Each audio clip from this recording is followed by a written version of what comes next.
में वो तो नहीं लगेगी, थोड़ा उसको इस तरफ कर कि कार्तिक के महीने में दो देवियां प्रकट हुई है, एक लक्ष्मी और जो दूसरी दरिद्रता।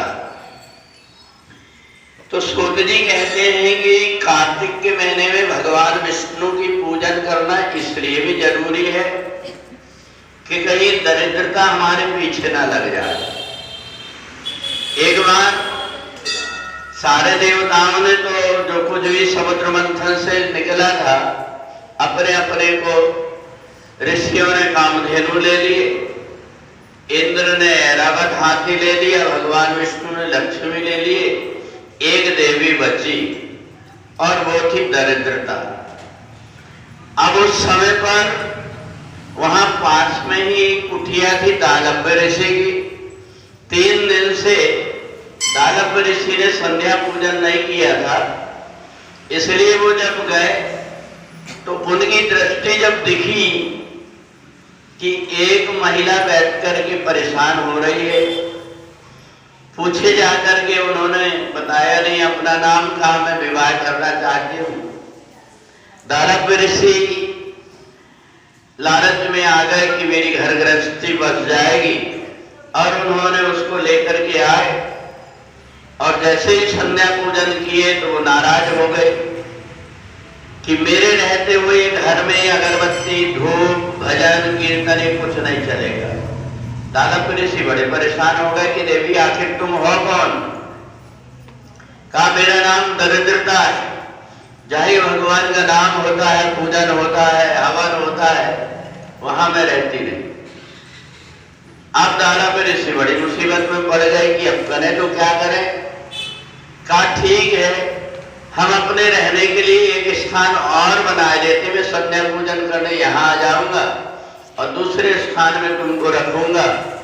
ऐसा कहकर के इधर उधर गए, पर देखा कार्तिक के महीने में हर घर में भगवान का पूजन, दीप रखा हुआ है, तुलसी रखी हुई है। दालभ्य ऋषि ने कहा कि देखो कहीं जगह नहीं मिल रही है, एक काम करो, एक पीपल का वृक्ष है, इसके नीचे तुम बैठना, मैं कोई स्थान देख करके आता हूँ। दालभ्य ऋषि गए, उनको कहीं कोई स्थान नहीं मिला। तो उस समय पर दालभ्य ऋषि ने सोचा लौट करके मत जाओ, इसलिए वो दरिद्रता पीपल के वृक्ष के नीचे ही बैठी रही। अब इधर लक्ष्मी जी को बड़ा दुख लगा, मेरी बहन की बड़ी दुर्दशा हो रही, तो इसलिए भगवान विष्णु से प्रार्थना की। भगवान विष्णु ने कहा कि देखो कार्तिक के महीने में जो मेरा पूजन नहीं करेगा, तुम्हारी बहन उनके घर में जाकर के रह सकती है, मेरे को कोई दिक्कत नहीं है। तो इसलिए हम लोग जिस समय पर देखा कि दालभ्य ऋषि ने कि ये भूख से परेशान हो रही है, क्या खाएगी, तो एक लौकी का फल लगा हुआ था, वो लौकी ले जाकर के उसको दिए थे। तो जो छठ का व्रत करते हैं आज लौकी का भोग लगाते हैं ताकि वो दरिद्रता हमारे घर से कहीं विदा हो जाए। तो इसलिए आज के बाद में पंचमी, छठवीं और सप्तमी तक के सूर्य पूजा का कार्यक्रम होता है और भगवान सूर्य से हम प्रार्थना करते हैं कि हमारे यहाँ पर दरिद्रता ना आए, और इसलिए लक्ष्मी जी की पूजन भी अमावस्या को होती है और दरिद्रता भी अपने घर में ना आए, इसलिए छठ छांटने के लिए, दरिद्रता छांटने के लिए कुछ लोग अपने घर में कल से सूपा लेकर के कहीं बैठी तो नहीं है, इसलिए उसको फटकार करके सूपा बजाते हुए प्रातःकाल सूर्योदय के पहले ये करते हैं।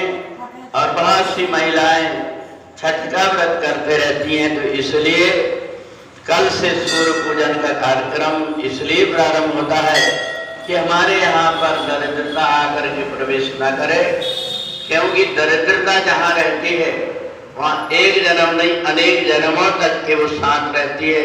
इसलिए जहाँ भगवान विष्णु की पूजन होती वहाँ पर दरिद्रता निवास नहीं करे। बोलिए सच्चिदानंद।